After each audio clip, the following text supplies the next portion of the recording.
안녕하세요. 논리적으로 생각하는 국어 양병철입니다. 수험생 여러분들 만나서 반갑습니다. 이 시간에는 2019년 6월 4일 고3 모의평가 중에서 27번, 31번 비문학 지문을 해설해 주겠습니다. 이 지문에서 30번 문제의 오답률이 상당히 높습니다. 선생님이 이 지문을 해설하기 전에 수험생들은 비문학을 어떻게 접근하는 게 좋은지를 꼭 알았으면 좋겠습니다. 간단한 예를 통해서 선생님이 알려줄게요. 여러분들이 대학교 갔어요. 그래서 대학 교수의 강의를 듣습니다. 그럼 그 대학 교수가 뭘 원하겠습니까? 내 강의의 핵심을 이해하길 바라지 않겠습니까? 교육평가원에서 여러분들 교수들이 수능을 출제할 때 비문학 지문을 낼 때는 반드시 이 지문의 핵심을 이해하길 바라는 겁니다. 근데 여러분들은 지금 격가지에 너무 많이 빠져 있습니다. 그러니까 결국 문제를 풀고도 정답을 맞췄는데 왜 이게 정답인지도 모르는 경우가 생기는 겁니다. 그래서 오늘 선생님 이 비문학 수업에서 가장 중요한 건 글의 핵심을 파악하는 연습을 하라가 가장 중요한 겁니다.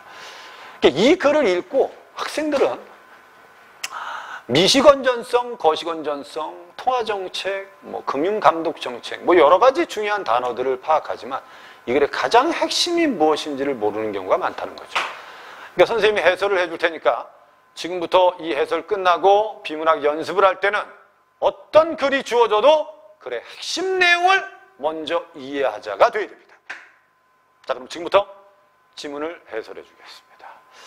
첫 번째, 전통적인 통화정책은 정책금리를 활용해서 물가를 안정시키는 경제 안정을 도모합니다. 여기서 여러분 결국 강조한 건 바로 이 통화정책입니다. 통화정책은 정책금리를 통해서 경제 안정을 도모하고자 합니다. 그리고 나머지 문장은 여러분 다 상세화시킨 겁니다. 그래서 중앙은행은 경기가 과열될 때 정책금리 인상을 통해서 경기를 진정시키고자 합니다. 정책금리 인상은 이자가 올라간다는 소리입니다. 이자가 올라가면 시장금리도 올라가요. 그러면 가계 및 기업에서 대출이 줄어들죠. 이자가 높으니까 대출 안 하죠. 신용공급이 돈이 적게 풀립니다. 신용공급의 결국은 축소는 경제 내 수요가 줄어들어요. 그럼 결국 여러분 시장에 돈이 없으면 사람들은 물건을 안 삽니다. 그럼 결국 물가가 안정되고 경기가 진정된다. 됐죠? 반면에 경기가 침체될 땐 거꾸로 하면 된다는 겁니다. 거꾸로 하면. 이해됐죠? 여기까지가 여러분 첫 번째 문단의 중심 내용은 결국 무슨 정책에 대해서 써놓은 거죠? 이렇게 이해하시면 됩니다. 무슨 정책에 대해서? 통화정책에 대해서 쓴 겁니다. 통화정책은 뭘 활용한다? 이걸 활용하면 됩니다. 뭐를 활용하면 된다? 정책금리를 활용하면 됩니다.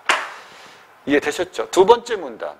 금융을 통화정책의 전달 경로라만 보는 전통 경제학자들은 금융감독정책이 개별 금융회사의 건전성 확보를 통해 금융 안정을 달성하고자 하는 미시건전성 정책에 집중해야 한다고 합니다. 제대로 잘 읽으세요. 두 번째 문단의 핵심 내용은 전통적 경제학자들은 전통적 경제학에서는 무슨 정책에 대해서? 이게 중요한 거예요. 금융 감독 정책에서 무슨 정책을 쓰면 된다? 미시건전성 정책을 쓰면 된다는 겁니다. 이거 쓰면 된다, 이거. 그래서 결국 금융감독 정책이 개별 금융회사의 건전성 확보를 통해서 금융의 안정을 달성할 수 있는 미시건전성 정책에 집중해야 한다. 이러한 관점은 왜 생겼겠어요? 이것 때문에 생겼답니다. 금융이 직접적인 생산수단이 아니고 단기적인 때와는 달리 장기적으로 볼 때 경제성장에 금융은 그렇게 많은 영향을 미치지 못합니다.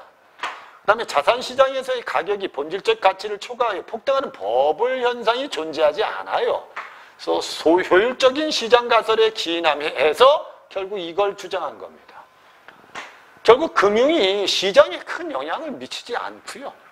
자산시장에서는 결국 가격의 본질적 가치를 초과하는 버블 현상은 존재하지 않는다. 그러니까 결국 미시건전성 정책만 쓰면 된다는 거예요. 그래서 개별 금융회사의 건전성에 대한 예방적 규제 성격을 가진 정책 수단을 활용하면 돼요. 그 예가 바로 뭡니까? 그랬더니 자기 자본 한을 설정하는 최저 자기 자본 규제를 들 수 있습니다. 그러니까 결국 은행이 나중에 망했을 때 예금한 사람들한테 돈을 돌려줘야 될 거 아니에요. 그죠? 그러니까 최저의 자기 자본은 유지하도록 감독하면 됩니다. 이해되신 거죠? 여기까지가 이 내용입니다. 통화정책은 정책금리를 이용하는 거고, 그 다음에 금융감독 정책은 그냥 미시건전성 정책 정도를 쓰면 된다예요. 됐죠? 근데 이처럼 전통 경제학에서는 금융감독 정책을 통해 금융을 안정시키고요. 그 다음에 통화정책을 통해서는 물가 안정을 달성하면 돼요. 근데 무슨적 접근을 한다는 겁니까? 이원적 접근을 한다는 건 얘하고 얘를 별도로 쓴다는 얘하고 얘를 별도로 쓴다는 겁니다. 이 세 번째 문단에서 그래서 가장 중요한 건 이원적 접근이라는 거. 이원적 접근이란 말은 통화정책 가지고 여러분 경제 안정시키면 되고요. 그냥 금융감독 정책을 가지고 금융회사를 안정시키면 됩니다. 이해됐죠? 이 둘이 이원적 접근을 했다는 건 별도로 쓰였다는 겁니다. 됐죠? 그러나 이게 중요한 거예요. 그러나 글로벌 금융위기 이후에 금융 시스템이 와해되어 경제 불안이 확산되면서 기존의 접근 방식에 대한 자성이 일어났습니다. 근데 결국 이렇게 하다 보니까 아니 금융회사가 와해돼 버렸어요. 알았죠? 그럼 이제 문제가 생기죠. 이 당시 경기 부양을 목적으로 한 중앙은행의 저금리 정책이 자산 가격 버블에 따른 금융 불안을 야기하여 경제 안정이 훼손될 수 있다는데 공감대가 또 형성됐어요. 근데 결국 우리가 일반적으로 알고 있었던 전통 경제학에서 알고 있었던 현상이 아닌 다른 문제가 생긴 겁니다. 금융회사가 대형화되면서 개별 금융회사의 부실이 금융 시스템 붕괴를 야기할 수 있게 됨에 따라 금융회사 규모가 금융 안정의 새로운 위험 요인으로 등장했어요. 그래서 이에 기존의 정책으로는 금융 안정을 확보할 수 없어요. 이게 미시건전성 정책으로는 금융 안정을 확보할 수 없습니다. 그래서 결국 경제 안정을 위해서는 물가 안정뿐만 아니라 금융 안정도 필수적인 요인이거든요.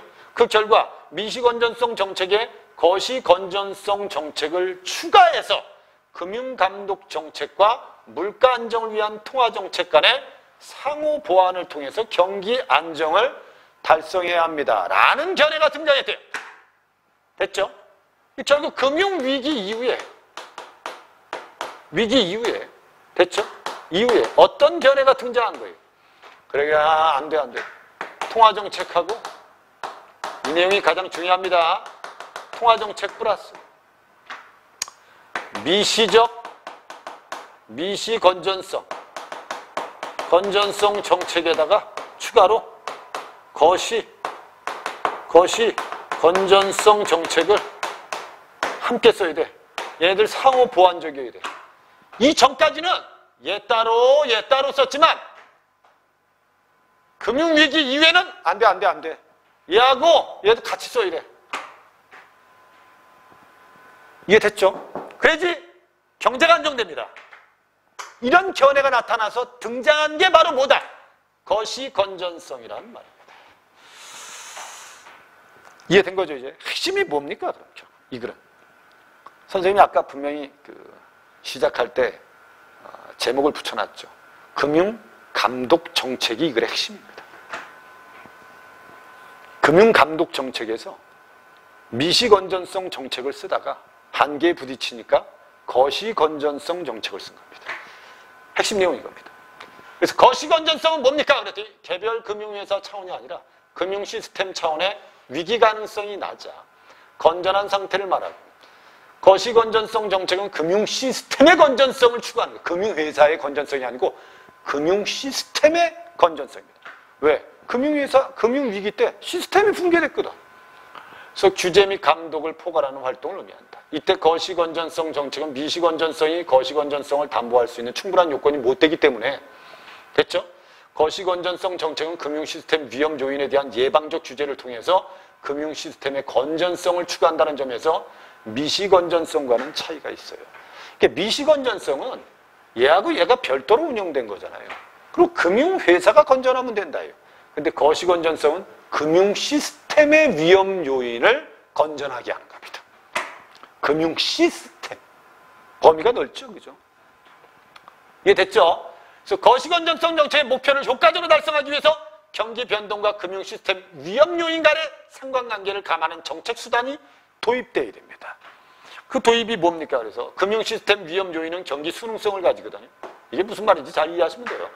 즉, 이걸 설명한 건 경기가 호황일 때 금융회사들이 대출을 늘려 신용 공급을 팽창시킴에 따라 자산 가격이 급등하고 이는 다시 경기를 더 과열시키는 반면 불황일 때는 그 반대의 상황이 일어나는 게 수능성입니다.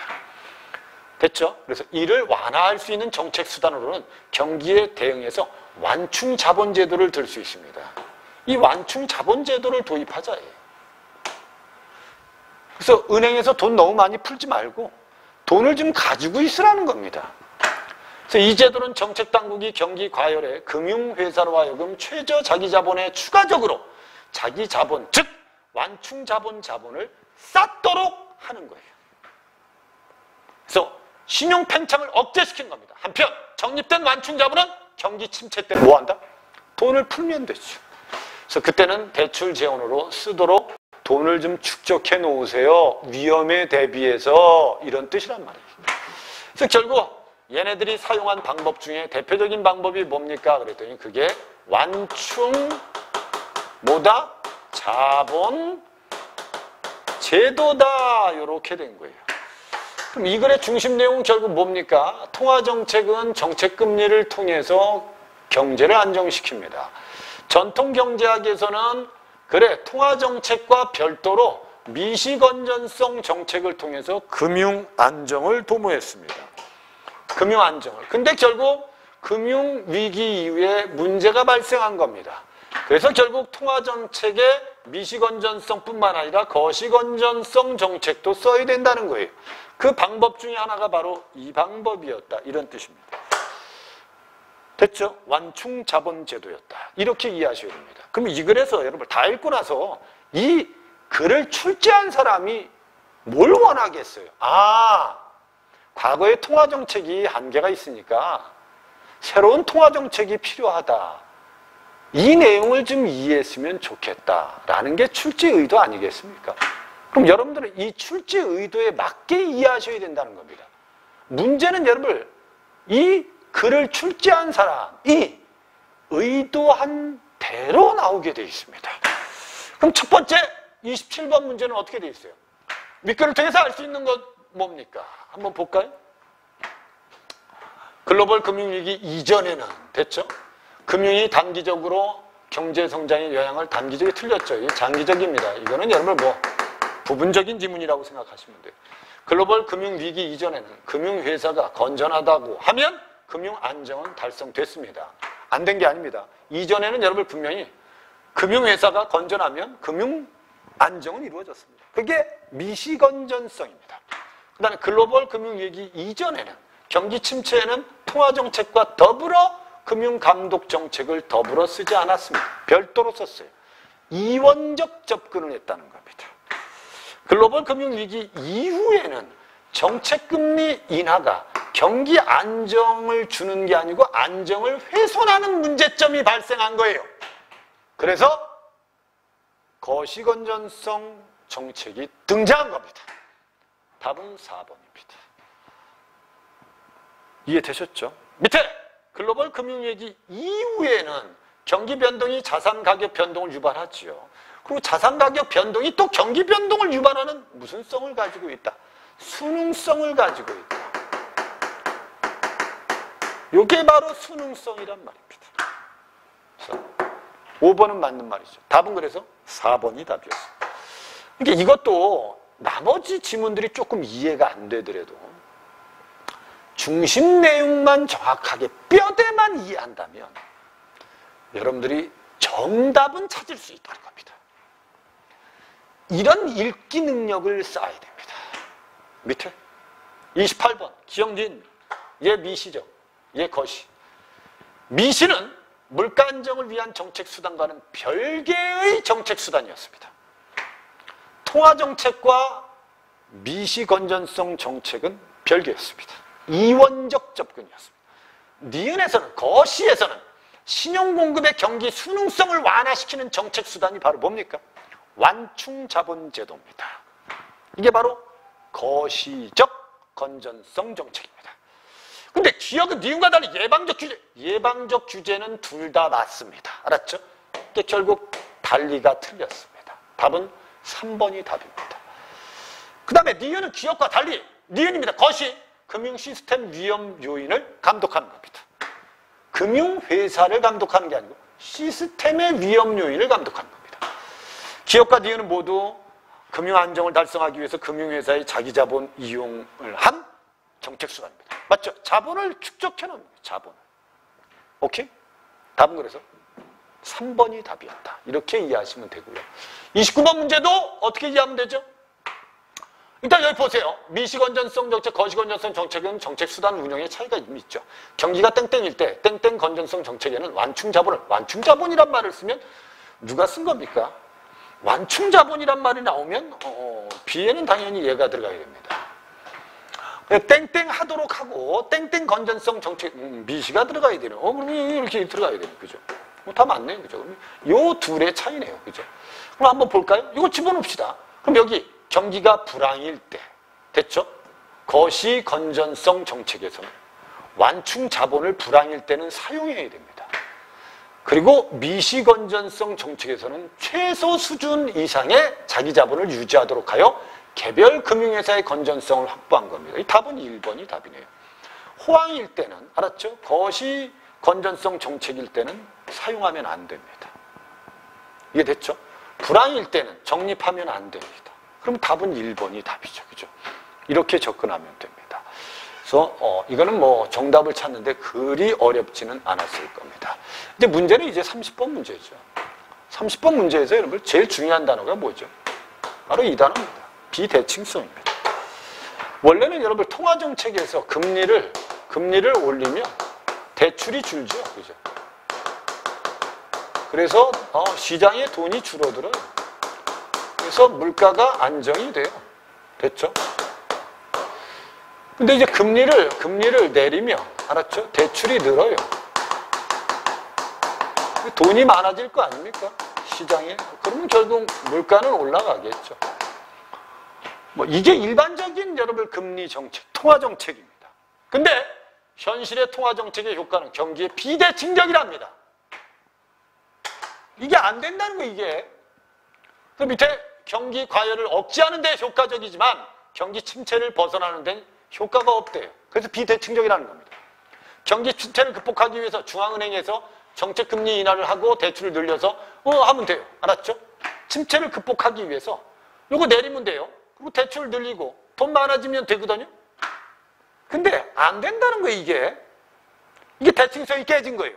그러니까 어떻게 보면 얘는 어느 정도 효과가 좀 있는데 얘는 효과가 없다는 거예요.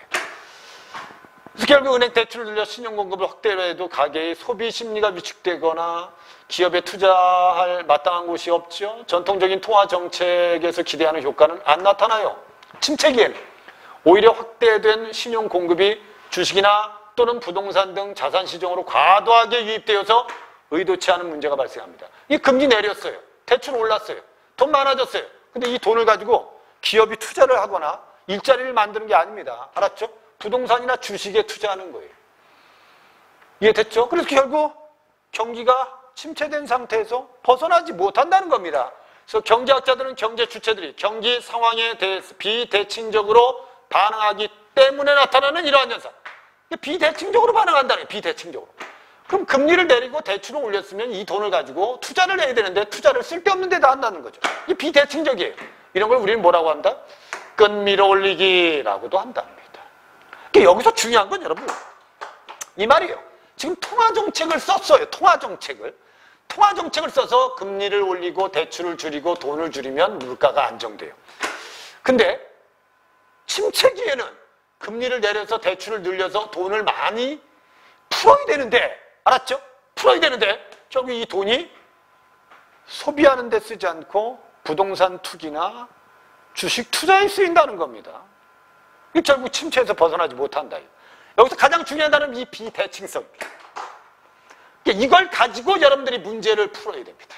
이해를 해서 어떻게 끈 밀어올리기를 통해서 경기 침체기에 자산 가격 버블이 왜냐면 이게 돈이 많아졌어요. 근데 그 돈이 많아진 걸 결국 투자하는 데 쓰지 않고 부동산 투기라든지 이런 데 쓰니까 부동산이 가격이 올라갈 거 아닙니까? 이 결국 버블 발생합니다. 현실에서 경기 침체되었을 경우 정책금리 인하에 따른 경기 부양 효과는 경제 주체의 심리에 따라서 달라지겠죠. 그죠? 돈 풀었어요. 근데 사람들은 투자할 곳이 없다고 생각해요. 안 써요. 근데 결국 침체기에서 벗어나지 못하는 겁니다. 여기까지 뭐 이해가 돼야 되는데 끈 밀어올리기가 있을 경우 끈 밀어올리기 비대칭성입니다. 경기 침체기에 금융 안정을 달성하려면 경기 대응 완충 자본 제도의 도입이 써도 안 된다니까 이거. 여러분 이해를 잘하세요. 이거 써도 안 돼요. 아니 경기 대응 완충 자본은 은행에서 돈을 이렇게 가지고 있다가 경기 침체기에 그 돈을 푸는 겁니다. 풀어봐야 그 돈 어디로 가요? 부동산으로 갑니다. 주식 시장으로 가요. 알았죠? 근데 결국 이 방법을 써봐야 소용이 없다는 게 이 글의 핵심 내용입니다.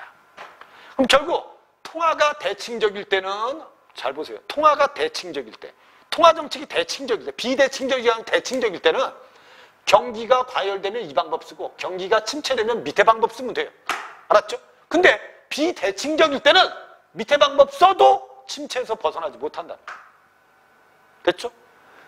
여기 지금 경기 대응 완충 자본 제도는 여러분 통화 정책이 대칭적일 때 썼던 방법입니다. 근데 결국 이 방법을 써봐야 해결이 안 된다는 거예요. 이 글의 핵심 내용. 다른 방법을 좀 강구할 필요가 있다가 보기의 핵심 내용입니다. 그래서 답이 3번이 답이 돼요. 그럼 이런 게 맞는 거예요. 경기 정책 효과가, 통화 정책 효과가 경기에 대해서 비대칭적이라면 정책 금리를 인하하기보다는 인상하는 것도 하나의 방법이겠다. 비대칭적이니까 인상을 하면 알았죠? 대출이 줄어들고 신용 공급이 축소되니까 당연히 경기가 좀 진정될 수도 있겠다. 비대칭적이니까 여기도 통화정책 효과가 경기에 대해 비대칭적이라면 경기 침체기에는 정책금리 조정 이외 좀 다른 방안을 좀 도입할 필요가 있지 않겠습니까가 바로 보기의 의도입니다. 이게. 그러니까 기존에 썼던 이런 방법으로는 안 된다는 겁니다. 다른 방법이 필요하다. 다른 방법이. 그게 바로 30번 문제 출제 의도입니다. 그럼 여러분들이 이 글을 읽고 나서 뭐에 대해서 통화정책에 대해서 또는 금융감독정책에 대해서 정확하게 이해할 필요가 있다는 거죠. 마지막 문제입니다. 문맥상 의미 A와 가장 가까운 거. A와 가까운 건 이건 여러분 완충자본 제도를 들 수 있다라고 그랬죠. 들 수 있다. 앞에 목적어가 있죠. 들 수 있다. 이 들 수 있다는 가져다 쓰다 또는 가져다 대다 이런 의미입니다. 나는 그 사람의 친감을 느낀다. 그럼 목격적 진술, 목적어가 있네요. 됐죠? 증거로 들고 있다. 가져다 쓰고 있다. 답은 그래서 2번이 답이죠. 그러면 이미 대가의 경지에 올랐다. 하반기에 들어서자. 됐죠? 그 다음에 밑에 가입하다. 이런 뜻이거든요. 이런 문제 풀 때는 여러분 문장에서 앞에 우리 본문에 들다 앞에 목적어가 있으니까 이 선택지에서도 서술어 앞에 목적어가 있는 걸 좀 찾아서 여러분들이 찾으면 되는데 적금을 들다, 진술을 증거로 들다. 그러면 결국 얘는 의미가 완전히 다르니까 얘가 답이겠구나 이렇게 찾아가면 되는 겁니다. 오케이? 됐죠? 어휘 문제는 좀 쉬웠습니다. 대체로 여러분 이 27번에 31번 지문에서 학생들이 30번 문제는 오답률도 높을 뿐만 아니라 정답을 맞히고도 이게 왜 정답인지 이해 못하는 경우도 있습니다. 이런 경우가 결국 글의 핵심 내용을 이해하지 못했기 때문입니다. 이게 결국 1등급 나오는 학생들은 여러분 글을 읽고 글 전체의 흐름과 함께 글쓴이가 가장 핵심적으로 말하는 내용이 무엇인지를 이해하는 학생들입니다. 그러지 않으면 여러분 1등급 받기는 어렵습니다. 뭐 문제를 먼저 읽고 지문 읽고 지문에서 세부적인 내용들을 다 표시하고 비교 능력도 좋고 그래도 핵심 내용을 찾지 못하면 결국 비문학 독해 능력은 떨어진다고 보시면 됩니다. 그러니까 수험생들은 지금부터 9월 모평 전까지 비문학을 접근할 때 1단계가 무조건 글의 핵심 내용 이해라는 걸 명심하시고 지문을 읽다가 이해가 어려우면 다시 반복해서 읽어서라도 여러분들의 이해력을 좀 높여놓을 필요가 있다는 겁니다. 그래야지 여러분들이 비문학에서 자신감을 가질 수 있습니다. 오늘 해설은 여기까지 하겠습니다. 선생님하고는 다음 해설 시간에 만나도록 하겠습니다. 수험생 여러분들 날씨 더워지더라도 공부 열심히 해서 9월달에 6월달보다 더 좋은 결과를 만들기 바랍니다. 수업 듣는다고 고생했습니다. 감사합니다.